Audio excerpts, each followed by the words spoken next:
Israel ने कहा कि उसने हमास के एक बहुत बड़े कमांडर को मार डाला है। एमन नौफाल हमास का सेंट्रल गाजा ब्रिगेड का कमांडर था। अब इजराइल के रक्षा मंत्री ने कहा कि ये युद्ध लंबा चलेगा, लेकिन अब ईरान की तरफ से आई 2 बड़ी वार्निंग बहुत खतरनाक इशारा कर रही है।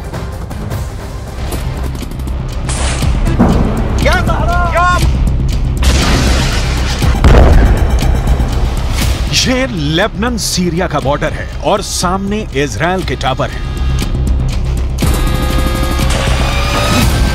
टावर पर छोटे रडार भी लगे हैं, कम्युनिकेशन सिस्टम भी लगे हैं और सर्विलांस कैमरे भी लगे हैं। तभी झाड़ियों में से निकलती है एक स्नाइपर की राइफल और फिर देखिए क्या होता है।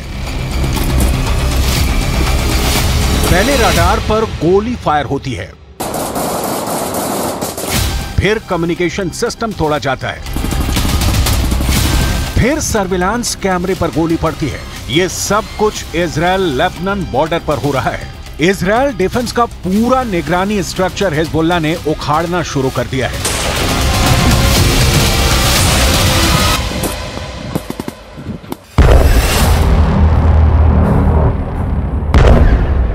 लेकिन इसके बाद जो होता है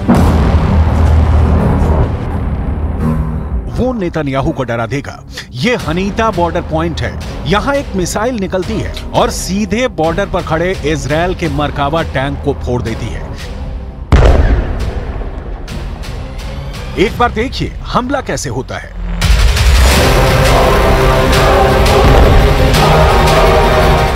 धुआं छटता है तो इजराइल के बाकी टैंक भागने लगते हैं। दूसरा वीडियो दोहरा बॉर्डर पॉइंट से आया है। यहां भी इजराइल का मरकावा टैंक घूम रहा था और फिर होता है एक बड़ा हमला।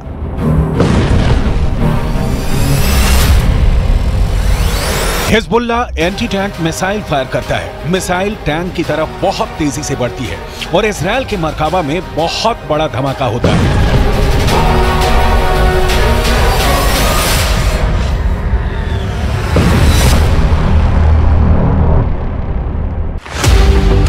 लेबनान बॉर्डर पर इजराइल के टैंक पर हमलों का वीडियो बहुत डराने वाला है।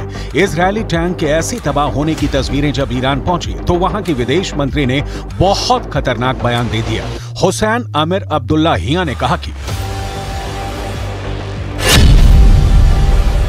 अगले कुछ घंटों में इजराइल पर बड़ा हमला हो सकता है। हिजबुल्लाह की तरफ इशारा करते हुए ईरान ने कहा है कि अगर ईरान और लेबनान ने इजराइल को जवाब नहीं दिया तो इजराइल की सेना तेहरान और बेरूत पर कल हमला कर देगी। सूरत तदावुम जनायात जंगी रजीम कुश इसराइल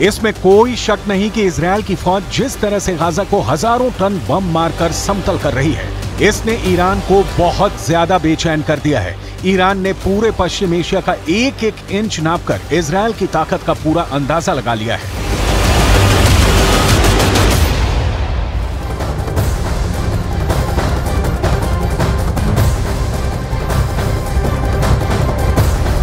इजराइल लेबनान बॉर्डर पर बहुत कुछ ऐसा हो सकता है जो युद्ध को गाजा से निकालकर उत्तरी इजराइल की तरफ ले जाए।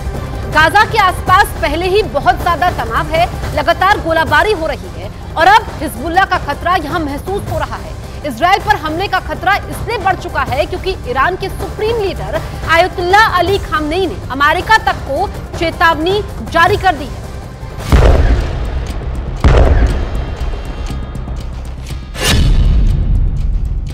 अली खामनेई ने कहा है कि अगर गाजा में इजराइल के जुल्म खत्म नहीं हुए तो दुनिया की कोई ताकत मुसलमानों को रोक नहीं पाएगी। हमास के हमले के बाद ईरान ने इस वक्त अपने मिलिशिया गुटों और मित्र देशों को एक्टिव कर दिया है। सऊदी अरब, जॉर्डन और मिस्र से भी इजराइल को कड़वे शब्द ही मिले हैं। इस वक्त हिजबुल्लाह भी एक्टिव है, इस वक्त सीरिया भी एक्टिव है, इस वक्त इराक में ISIS का खात्मा करने वाली फोर्स हश्द अल शाबी भी तैयार है, इस वक्त यमन भी एक्टिव है।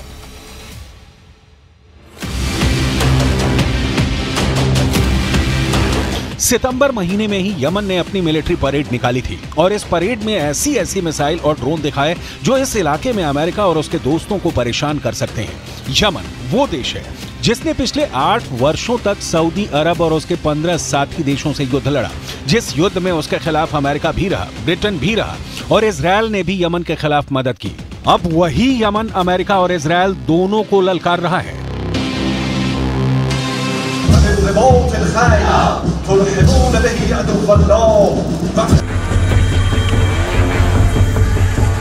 युद्ध की ऐसी ललकार, ऐसा गुस्सा, आप इस इलाके को पश्चिम एशिया कहकर बुलाइए, इसे खाड़ी कहिए या फिर मिडिल ईस्ट, नाम कितने भी हों, लेकिन इस वक्त यूक्रेन के बाद दुनिया का सबसे खतरनाक इलाका कोई है तो वो यही जमीन है। पिछले 4 दशकों से यह इलाका युद्ध देख रहा है।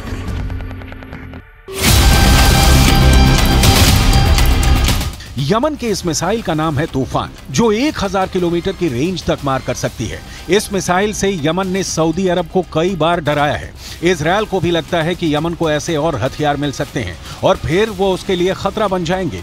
ईरान भी यही डर फैलाना चाहता है। जाहिर है कि इजरायल के लिए ये एक नया फ्रंट साबित हो रहा है। अब गाजा के धमाकों ने हिजबुल्लाह के साथ ईरान को युद्ध में कूदने के लिए तैयार कर दिया है।